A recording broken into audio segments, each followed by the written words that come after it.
초대 교회의 역사, 또 기독교 역사의 전체적인 그러한 흐름 가운데 가장 두드러지고 특이한 사건이 하나 있더라면은 바울의 서진 사건입니다. 서쪽으로 진행했다라고 하는 이야기죠. 사도행전을 보면은 사도 바울이 2차 선교 여행을 계획하던 중에 바울이라고 하는 이 자연인의 의도는 아시아, 즉 지금의 터키 지방을 향한 동진을 의도했습니다.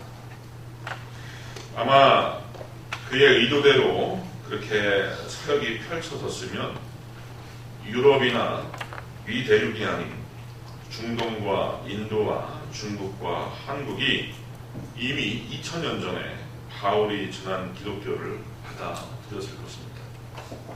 그러나 그의 계획과는 달리 바울은 마케도니아 지방으로 서진을 할 수밖에 없었습니다. 사도행전에 있는 그 부분을 읽어드리겠습니다. 사도행전 16장 6절에 나오는데 성령이 아시아에서 말씀을 전하지 못하게 하시거늘 그들이 부르기아와 갈라디아 땅으로 다녀가 무시아 앞에 이르러 비두니아로 가고자 했을 때 예수의 영이 허락하지 아니하는지라. 우리는 이 대목에서 예수를 믿노라라고 하는 우리 크리스찬의 삶과 우리의 일을 주장하셔야 하는 성령의 사역을 엿보게 됩니다. 우리는 내 생각과 내 판단과 내 의지로 사는 일에 너무 익숙해져 있습니다. 하지만 많은 선지자로부터 사도들에 이르기까지 하나님의 선택된 자들은 자기의 결단과 자기의 의지대로 살아옴과 동시에 때때로 하나님의 영, 즉 성령의 인도함 받고 성령에 의하여서 살아왔다, 사역했다라고 그렇게 이야기를 할 수가 있는 것입니다. 우리 성도님들은 어떠십니까? 성령 하나님과 교제하며 성령 하나님의 감화와 감동과 또 강권하심을 체험하십니까? 성령은 의지와 지성을 갖고 계신 분입니다. 그래서 우리에게 감화를 끼치시려고 하시고 또 하나님의 뜻을 전달하려고 하십니다. 그런데 우리는 내 생각과 내 사견에 너무 집중하는 관계로 인하여서 성령님께서 나에게 세밀하게 들려주시는 음성과 또 하나님께서 부어주시는 감동을 우리가 짐짓 무시하며 살아갈 때가 많이 있는 것이죠. 대체적으로 우리 한국교회에 만연된 성령에 대한 오해를 좀 불식해야 할 이유가 있다 생각됩니다. 이른바 성령운동을 하는 교회, 성령운동을 한다는 교단을 보면은 성령을 어떤 영적인 권능이나 기운이나 능력, 은사, 신통력처럼 그렇게 취급한다는 생각을 떨쳐버릴 수가 없습니다. 사실 성령께서 오시면 이런 기이한 영적인 권능과 은사가 나타나곤 합니다. 하지만 가장 1차적으로 우리가 알아야 될 것은 예수 그리스도를 믿고 나의 구주로 영접했을 때 나에게 오시는 그 성령은 인격적인 하나님이시다라고 하는 사실입니다. 인격적인 하나님. 그래서 성령에 민감한 자는 성령님께서 내 안에 근심하시는 그 한숨소리를 들을 수가 있어야 되고 내 생각과 내 아이디어를 초월하여서 부어주시는 하나님의 생각을 우리가 캐치할 수가 있어야 하는 것이죠. 사도 바울이 성령에 의해서 자기의 결정을 번복하는 것처럼 어쩌면 우리도 그런 식의 태도, 그런 식의 사건이 가끔은 있어야 되지 않을까라고 하는 생각을 해보는 겁니다. 나는 이게 옳다. 나는 이렇게 살아봤으면 좋겠다. 나는 이렇게 좀 진행해봤으면 좋겠다. 라고 하지만 아니야. 그거 유익하지 않아. 아니다. 아들아. 아니다. 딸아. 그쪽 방향으로 가지 마라. 라고 하는 그러한 음성을 우리가 들을 수가 있어야 하는 것이죠. 그래서 흔히들 목사님들은 이런 식으로 이야기를 합니다. 교회인들은 세 종류의 교인이 있다. 육적인 교인이 있다. 육적인 교인. 아직 땅에 있는 것에 매달려서 땅에 있는 것을 사랑하는 그런 세속적 교인, 곧 육적 교인이 있다. 두 번째, 정신적인 교인이 있다. 정신적인. 교회를 다니는 이유, 예수님을 믿는 이유는 교양을 증진시키고 윤리적인 삶을 좀 살아보고자 하는 그런 교인이다. 그러나 마지막으로 영적 교인이 있는데, 영적 교인은 살아있는 하나님의 말씀과 살아있고 인격으로 역사하시는 성령의 교통과 감화를 느끼고 이에 순종하는 교인이다. 형님들, 설교자들은 그렇게 설명을 하곤 합니다. 저도 동의합니다. 그렇다면 우리 성도님들은 성령님과의 관계를 어떻게 이루어야 할까요?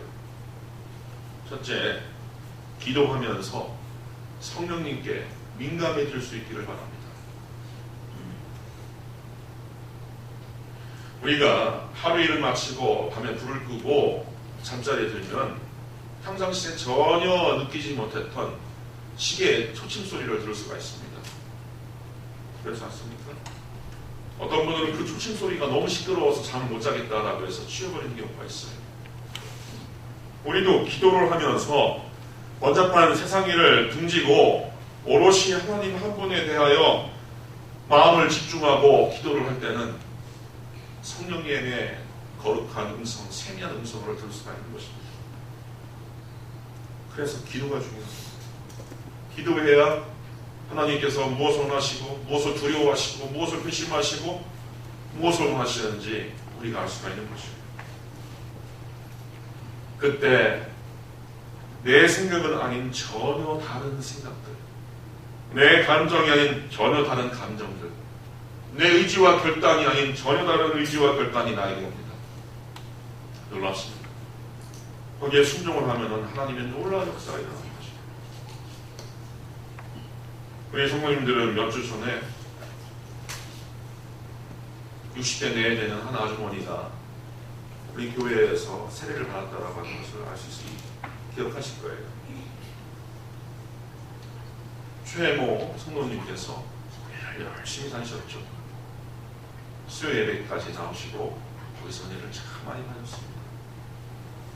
우리 교회를 떠나셔야 된다고 해서 다른 교회로 옮기셨습니다. 그 이유를 보면 참 기이합니다. 그 모친께서, 돌아가신 모친께서 예수님을 열심히 믿었는데 정작 본인은 남녀 호랑개교를 열심히 믿어왔습니다. 근데 우리 교회에 모 권사님을 통하여서 전도를 받고 수요 예배부터 열심히 다녔습니다. 첫날부터 은혜를 받으십니다. 참 감사하죠. 부족한 종을 통하여서 말씀이 심겨진 겁니다. 그리고 매번 본인이 성경을 사모하면서 읽으면서 눈물을 흘리면서 자기를 전도한 권사님과 카톡으로 말씀의 은혜를 나누는 거예요. 말씀. 우리 성도님들 창세기에 하나님께서 네 독자 아들 이삭을 바치라 라고 아브라함에게 명령한 그 대목은 사실 어지간한 목사님도 은혜 받기 힘든 대목입니다. 그거 참 설교하기 까다로워요. 어떻게 하나님이 고약하시지 독자 이삭을 백세에 줘놓고서 그것을 각을 떠서 바치라고 하니 그게 뭐 은혜가 되겠습니까? 그 부분도 그렇게 은혜가 된다고 눈물이 났다는 거예요. 그리고서 우리 교회에 등록을 하시고 또 세례를 받으신 거죠. 세례 받고서 더 열심히 생겨서 새벽교회들을 가고자 우리 교회는 뭐하니까 인근교회, 인근 작은 개척교회에 새벽교회를 하신 거예요. 하나님의 역사가 기이합니다. 아멘. 새벽교회에 갔던 그 대척교회가 자기가 섬겨할 교회라고 하는 성령의 음성을 들으십니다. 거기에 11조를 드린 겁니다. 그리고 그 교회에 등록해서 거기에 주말이 오기 전까지 거기 가서 열심히 밀걸레도 닦고 교회 청소를 해드린 거예요. 그 얘기를 듣고서 참 감사했어요. 예수 믿자마자 선교사로 나가셨네. 예수 믿자마자 선교사로 나가셨네. 그럼 얼마든지 제가 보여드릴 수 있습니다. 그렇게 하나님의 영과 성령에 순종하는 자에게 하나님께서 또 기이한 복을 더해 주시죠. 지금 팔이 날리는 그 구림시장에 작은 가게 하나 마련해 놓고서 생업을 유지하시는 분이신데 매출이 70만원, 80만원 하루 매출이 그렇게 나온다는 거예요. 누구는 몇만원 팔지도 못하는데 그렇게 나온다는 거예요. 요즘 11조를 엄청 드린다는 거예요. 그리고 딸 하나가 있어갖고 엄마하고 그렇게 부러워했는데 예수 믿고 엄마가 은혜 받고 변화되는 것을 보고서 딸이 감동받아갖고 같이 예수님을 믿게 되는 겁니다. 이게 성령의 역사예요. 이게 성령의 역사. 왜 우리는 하나님은 죽은 하나님의 말씀을 역사 히스토리로만 우리가 생각할까요? 이러한 성령님께 민감해질 수 있는 우리 모든 성도님 되기를 주님의 이름으로 축복드립니다. 아멘. 그래서 우리는 기도하면서 성령께서 일하시도록 주도권을 내어드려야 할 필요가 있습니다. 그래서 요한복음 3장 8절에 성령으로 난 사람은 바람과 같다라고 예수님께서 말씀하십니다. 제가 오래전 이야기고 지금은 하지 않은 그런 사역이기 때문에 말씀을 드릴 수 있지만 제가 군 생활 동안에 3년 동안에 북한의 전단 삐라를 부리는 부대에 있었어요. 우리나라 365일 중에서 대부분 북동쪽에서 남서쪽으로 불어오는 북동풍이 붑니다. 거의 300일 정도. 근데 요럴 때 초여름이나 봄 때 가끔 우리 성도님들 이렇게 지내다 보면 갑자기 후덥지근하고 더워지다가 그 다음날 비가 내리곤 하죠. 후덥지근해질 때 그때 남풍 붑니다. 거의 100%. 그 1년에 한 20날이나 30일 정도밖에 안 와요. 20일에서 30일 정도.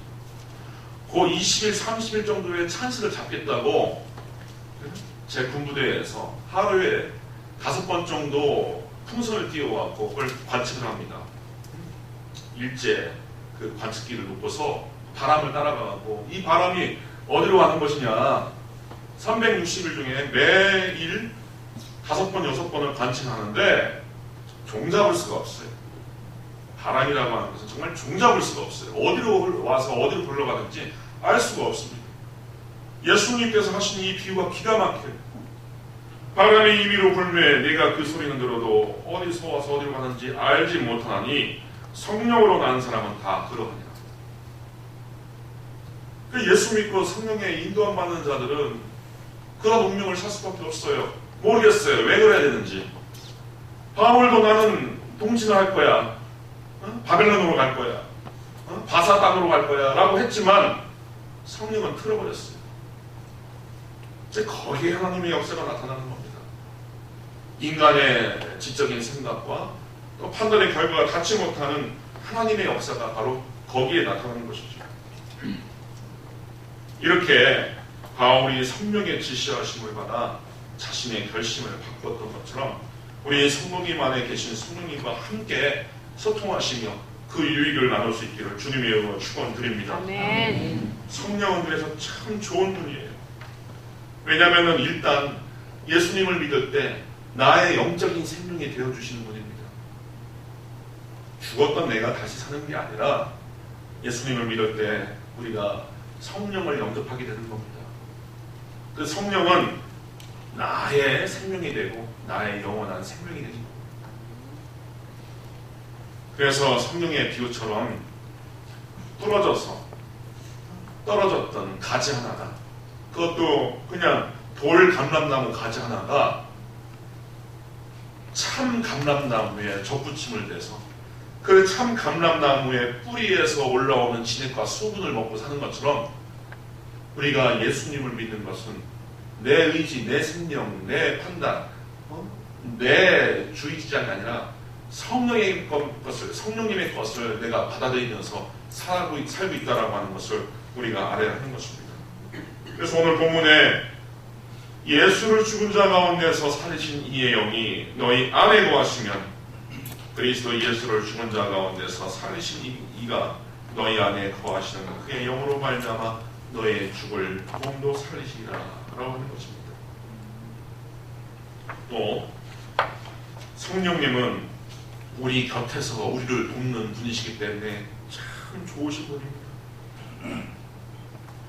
요한복음 14장 16절에 보면 내가 아버지께 구하겠으니 그가 또 다른 보혜사를 너희에게 주사 영원토록 너희와 함께 있게 하리니 내가 너희를 고와 같이 버려두지 아니하고 너희에게 오리라 하시니 꼭 이 가운데 고아 주신 계십니까? 참 이 설명해드리기가 난감한데 아마 그런 분은 없으리라고 봅니다. 고아처럼 불행한 존재가 없죠.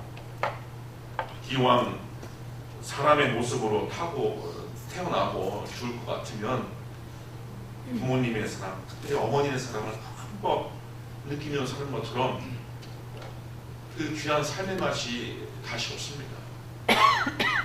아버지, 어머니로부터 사랑받는 그 사랑처럼 우리를 살도록 만드는, 정말 살도록 만드는 그러한 능력이 다시 없는 것이죠.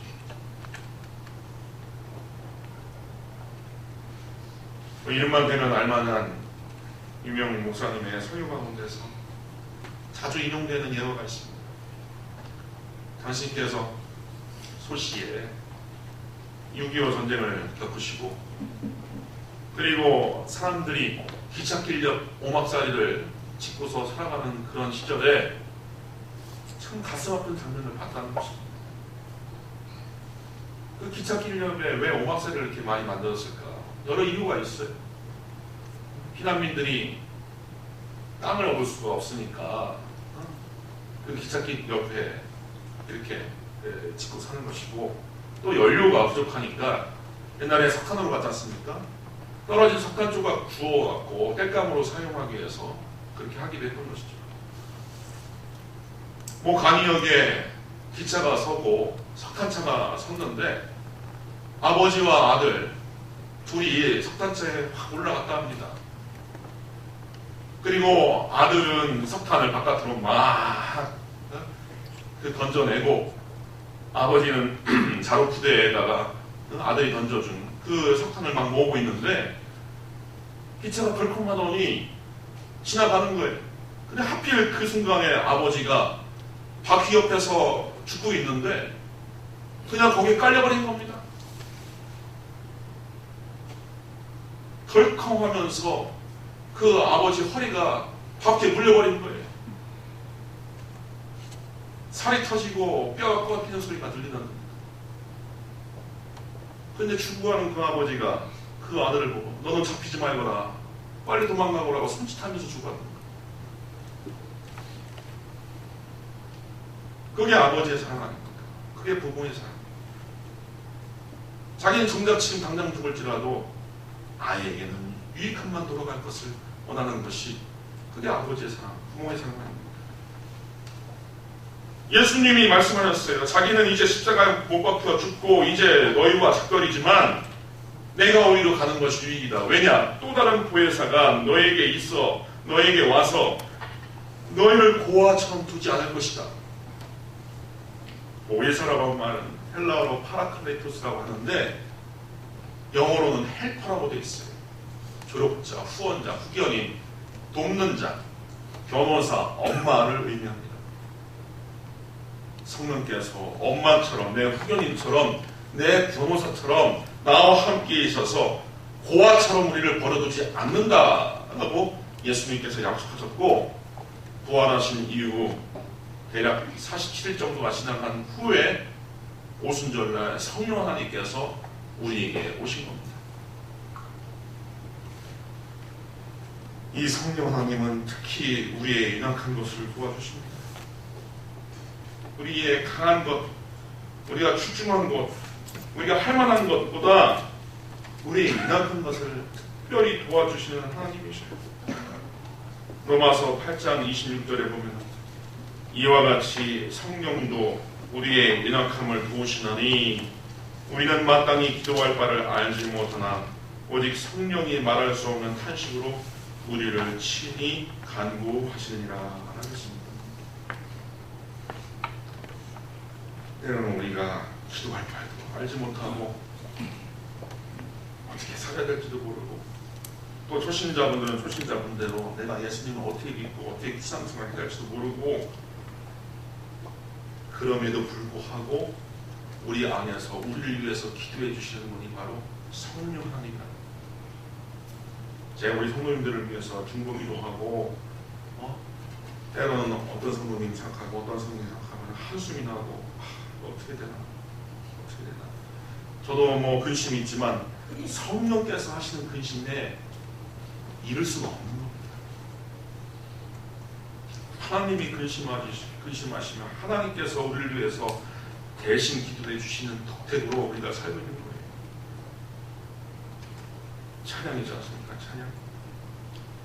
당신이 지쳐서 기도할 수 없고 눈물이 빗물처럼 흘러내릴 때 주님은 우리 연약함을 아시고 사랑으로 인도하시네. 누군가 널 위하여 누군가 기도하네. 내가 홀로 외로워서 마음이 무너질 때 누군가 널 위해 기도하네.